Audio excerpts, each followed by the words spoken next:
vous a déjà saisi quelque chose et puis on vous dit, viens chercher ça si tu es un homme. Si tu es garçon, viens chercher ça. Je prends ta chemise. Si tu es garçon, viens. Waouh. Bizarre. Bon, ce sont des gens d'histoire qui sont passés dans le passé. Je ne sais pas si cette génération a vécu ce genre d'histoire. Une génération mouillée là comme ça. Bref. Nous sommes aux États-Unis d'Amérique. Les Américains affirment avoir saisi l'avion du président du Venezuela. Incroyable, n'est-ce pas? On saisit l'avion du président d'un autre pays. Maintenant, on dit, venez chercher ça. Si vous êtes garçon, venez chercher ça. Incroyable. On va essayer d'examiner un peu ce qui se passe. Les autorités américaines affirment avoir saisi un avion d'une valeur de 13 millions de dollars qui aurait été acheté par le président vénézuélien Nicolás Maduro en violation de sanctions. Donc, les États-Unis établissent des sanctions. Si toi, tu brises les sanctions, on vient, on prend ton avion et puis on te demande si tu es garçon, viens chercher. L'avion a été saisi lundi en République dominicaine et a été emmené dans l'État américain de Floride, selon le ministère américain de Justice. Donc l'avion a été saisi dans un autre pays, la République dominicaine. Les Américains saisissent l'avion d'un pays dans un autre pays et emmènent ça dans leur pays. Et puis on vous dit venir chercher ça. Cette saisie intervient alors que les États-Unis ont accru la pression sur le gouvernement de Maduro après les élections contestées de juillet. Pour comprendre très bien, voilà les États-Unis d'Amérique, voilà le Venezuela. Encore une fois, les États-Unis d'Amérique, le Venezuela, ils sont clairement deux pays complètement différents. Okay? Ils ne sont pas amis, ils ne sont pas cousins, ils ne sont pas neveux. C'est deux pays différents. Donc, ceux qui regardent les États-Unis ne regardent pas le Venezuela. Vice-versa, n'est-ce pas? Mais les Américains ont saisi l'avion des Vénézuéliens, du président de la République, et l'ont emmené chez eux. Pourquoi? Parce que d'après eux, l'achat effectué viole les sanctions établies par les États-Unis. Et pourquoi il y a des sanctions? Il y a des sanctions sur le Venezuela, parce que le Venezuela a eu ses élections récemment, et celui qui est devenu président, c'est pas quelqu'un d'aimé par les Américains. En d'autres termes. Parce que les élections contestées, on en voit partout. En Afrique, partout, il y a des élections contestées.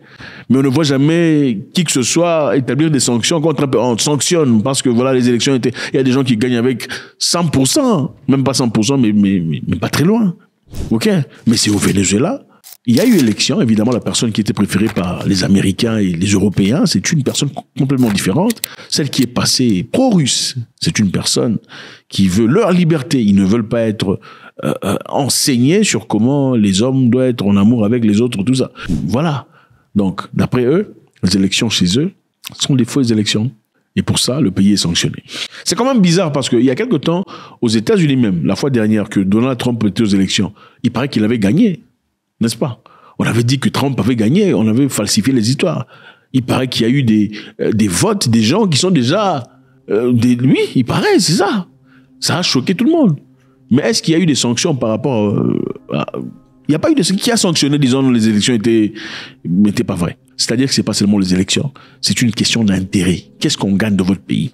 Avec tel président, on peut avoir accès à l'or, le diamant, le pétrole, le gaz et tout le bazar.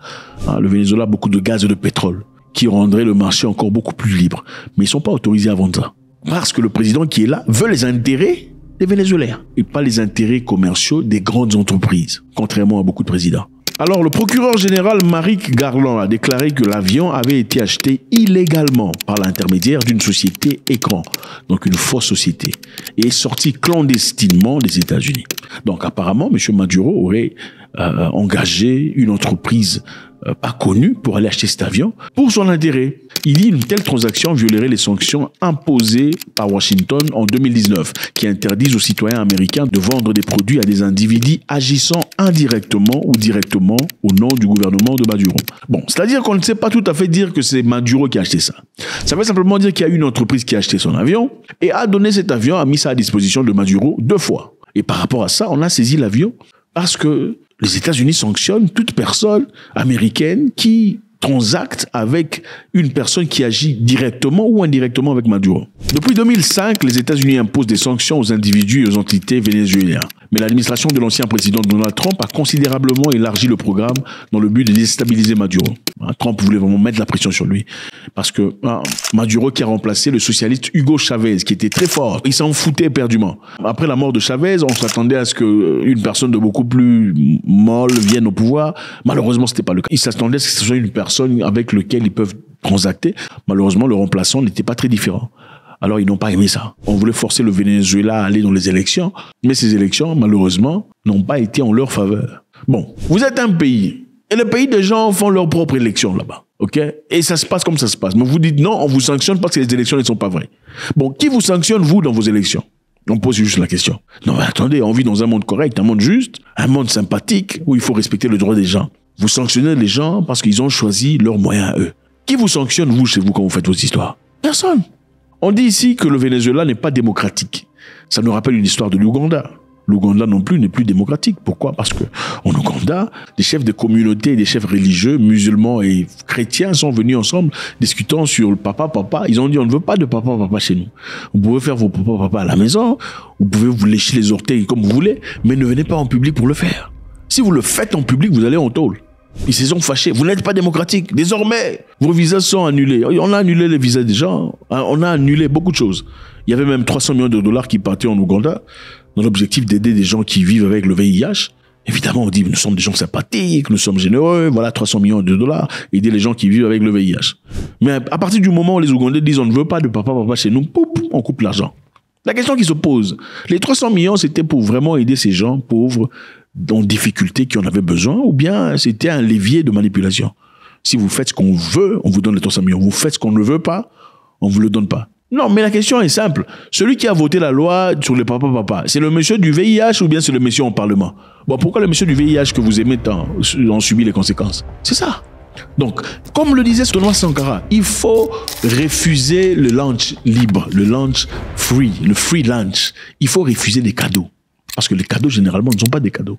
Les cadeaux, dans ce cas, pour la plupart des cas, c'est simplement une façon de pouvoir vous contrôler. Si on ne vous contrôle pas, on vous sanctionne. Désormais, l'Ouganda ne peut pas aller demander de l'argent dans la World Bank, Banque mondiale, FMI, parce qu'ils sont, d'après eux, pas démocratiques. C'est fini. Le président ougandais, en défiance, lui-même a dit l'Ouganda n'a pas besoin de quoi que ce soit. On n'a pas besoin d'aide. Et il est parti faire un tour en Russie pour énerver les gens. En parlant de la Russie aussi a été sanctionnée. On parle des sanctions ici, les gens qui sont sanctionnés. Depuis 2023, l'Occident avait gelé environ 300 milliards de dollars d'actifs russes. Imaginez-vous. Vous placez votre argent dans les pays des gens pour le commerce, pour le développement, et puis on dit, bon, votre argent ne vous appartient plus, on le prend. D'ailleurs, on va prendre cet argent, on va donner ça aux Ukrainiens, comme ça ils vont s'en servir, parce qu'on n'aime pas ce que vous faites. C'est ça la justice. Pourquoi les pays envoient leurs actifs dans d'autres pays? C'est à cause de la globalisation. On veut un système mondial où les pays communiquent entre eux. Ils font des transactions faciles. C'est pourquoi il faut intégrer dans cette globalisation. Mais c'était un piège. Okay? C'était un piège parce que quand on est intégré dans cette globalisation, on peut facilement prendre ton argent et te le bloquer. Tu ne pourras plus faire des transactions. Tu ne pourras plus utiliser le système SWIFT pour envoyer de l'argent de l'Europe en Asie. Parce que nous contrôlons cela. Ce n'est que plus tard que les Russes et les Chinois avaient compris ça, ils ont commencé à faire un système à eux-mêmes. 300 milliards de dollars. Okay? Ça, c'est du piratage. C'est du vol. C'est comme le président Maduro dit que c'est du vol. On vient de voler leur avion de 13 millions de dollars. Bon, vous avez dit que l'avion est sanctionné. Okay? On retire l'avion parce que cette transaction n'aurait pas lieu d'être. Si vous avez retiré l'avion, remettez alors l'argent. Si vous êtes honnête, remettez l'argent. L'argent là, c'est parti. Ok, on ne va pas remettre l'argent. Le Cuba a été sanctionné, les amis, depuis 1962. 62 à l'indépendance des Africains. Jusqu'à ils sont sanctionnés. Pas de pain venant d'Europe, pas de miel, pas d'huile, pas de sofa, pas de voiture, pas de technologie, rien. Le pays est là, regardez le pays. Le pays est sec. Okay. Tout est ancien, vieux. Il n'y a pas de nouvelles voitures, pas de Toyota, il n'y en a pas. Ce sont des vieilles voitures. C'est tellement vieux, mais tellement que voilà, on doit être assez intelligent. Ils apprennent comment embellir et changer tout ça. Mais c'est vieux, tout est par terre. Bon, on a sanctionné le Cuba. D'après eux, c'est pour les intérêts des Cubains. Comment c'est l'intérêt des Cubains? Vous les rendez appauvris, vous les appauvrissez, vous les rendez...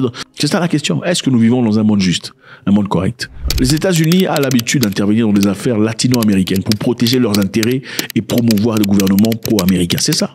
Donc, si le gouvernement est pro-américain, on vous laisse. Si le gouvernement n'est pas pro-américain et pro-peuple, on vous déteste. Au Cuba, en effet, les États-Unis voulaient investir dans certaines histoires commerciales.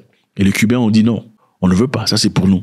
Et c'est à partir de là que le problème a commencé. Il y a une partie de Cuba qui est occupée par les Américains jusqu'à aujourd'hui, bien qu'ils ne sont pas la bienvenue. Imaginez-vous, une partie de votre pays est contrôlée par ceux qui sont vos ennemis. Ils ne peuvent pas partir. Et il n'y a personne dans le monde pour dire libérer cette partie parce que ça ne vous appartient pas. C'est la même histoire que vous racontez quand on parle de l'Ukraine. On dit que les Russes sont entrés en Ukraine sans autorisation, ils doivent quitter chez eux. Mais les Américains sont à Cuba. Vous voyez un peu, 2 poids, 2 mesures. Depuis 1962, ils sont sanctionnés. Pas de médicaments, pas d'eau pure venant de trucs, pas de nourriture, pas de supermarché, pas de KFC, pas de McDonald's, pas tout ça. Et l'année dernière, aux Nations Unies, les pays ont voté disant qu'il était temps de libérer Cuba de toutes les sanctions dont il est soumis. Tout le monde a voté pour. Il faut libérer Cuba. Ils ont assez souffert, sauf 2 pays. Maintenant, les 2 pays, là, dites-moi, ce sont lesquels? 2 pays ont refusé. Non, Cuba doit rester appauvri. Ce sont les 2 pays qui ne se trahissent jamais. Il y a la Syrie, il y a l'Érythrée, il y a le Venezuela, il y a Cuba, il y a le Nord-Corée, il y a tout ça. Qu'est-ce qu'ils ont en commun? Ils sont tous sanctionnés. Pourquoi? Parce qu'ils veulent vivre leur vie comme ils veulent vivre leur vie. Ils ne veulent pas que vous veniez avec vos esprits commerciaux promouvoir des entreprises. Ce n'est pas pour ça qu'ils vivent. Mais bon, évidemment, le narratif pro-mainstream, c'est pour vous dire que ces gens-là sont des dictateurs, ils sont des méchants, ils sont des tueurs, ils ont tout ça. Et pour l'intérêt de leur peuple, on va sanctionner le pays, comme ça tout le monde va aller dans la misère. Incroyable. Faites-moi savoir ce que vous pensez. Est-ce que c'est juste? Est-ce qu'ils doivent rembourser les 13 millions de dollars de l'avion ou comment? Quand même. Est-ce qu'on vit dans un monde juste? Où est la différence entre faire ce genre d'histoire et ce que la Russie est en train de faire à l'Ukraine? Si on accuse la Russie d'être un bully, c'est la même chose. La leçon est très simple. Nous avons grandi dans des conditions où, je me souviens, dans notre classe, il y avait un monsieur qui était plus fort que tout le monde. Il avait l'habitude d'intimider tout le monde. Toi, demain, tu m'emmènes du pain, tu mets du beurre. Si tu ne fais pas, je te casse la gueule. Toi, demain, je veux du fromage. Toi, des saucisses. Toi, tu ne lui parles pas, sinon je te casse la gueule. C'était comme ça. Jusqu'à ce qu'il y ait un autre gars, très calme dans la salle, qui sortit, aussi musclé, baraqué, qui un jour l'a tué. Il a dit, je veux te Ouais, tout le monde a dit bravo. Donc, il doit y avoir équilibre dans la vie. Okay? Il y a quelque temps en Afrique, dans un pays que je connais, il y avait un seul service de télécommunication qui fonctionnait, une seule entreprise. Le prix était extra cher. Pourquoi? Parce qu'il n'y avait pas de compétition. Et comme il n'y avait pas de compétition, ils pouvaient mettre n'importe quel prix et vous êtes obligé d'acheter parce que voilà, vous faites quoi? Jusqu'à ce que le président de la République dit désormais on veut une autre entreprise, comme ça il y aura de compétition. Et c'est à partir de là que le prix a été régulé par rapport à l'argent. Voilà. Et c'est exactement ce qui se passe dans le monde. Il est important qu'il y ait équilibre. Sinon, on vivra dans un monde où si tu ne te mets pas en blanc, on te sanctionne. C'est ça. God bless.